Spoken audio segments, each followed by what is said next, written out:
గంటలు 3 గంటలు ఆ సెల్ ఫోన్ దగ్గర జీవితాల్లో నాశనం చేసుకుంటున్నారు. అదే సమయం పుస్తకాల దగ్గర పెడితే బ్రతుకు ఎంత బాగుపడేది.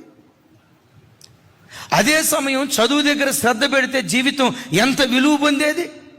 అదే సమయం బైబిల్ దగ్గర ప్రార్థన దగ్గర గడిపితే జీవితం ఎంత ధన్యకరంగా మార్చబడేది.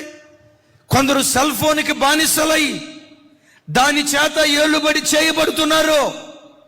దైవజనమ, ఒకసారి ఆలోచించు. రోజుకొచ్చి 24 గంటల కాల వ్యవధిలో ఎంతసేపు ఫోన్తో నువ్వు గడుపుతున్నావు? దానికి బానిసైపోయేవేమో జాగ్రత్త. దాని చేతికి చిక్కేవేమో జాగ్రత్త. నీ సమయాన్ని వృధా చేసుకుంటున్నావేమో జాగ్రత్త. శరీరాన్ని నువ్వు ఏలేవాడివి అయితే, శరీరాన్ని ఏలుబడి చేసే జ్యోతిగా నువ్వు దేవుని కొరకు బ్రతికితే, ఎస్, ఫోన్ అవసరం, నేను వాడతా. ఫోన్ అవసరం. ఫోన్ అవసరం. దేనికి అవసరం? ఫోన్ మాట్లాడ. దేనికి అవసరం? చదువుకునేది, ఇన్ఫర్మేషన్ స్వీకరించడానికి. It's okay. అది కాకుండా ఈ వాట్సాప్ స్టేటస్లు ఏంటి, ఈ ఫేస్బుక్లో ఎవరేం పోస్ట్ చేశారు, ఈ సోషల్ మీడియా ఏంటి, దాని దగ్గర గడుపుతున్నావంటే నీవెవరివో తెలుసా? సెల్ ఫోన్ చేతిలో ఏలుబడి చేయబడుతున్నవాడివి.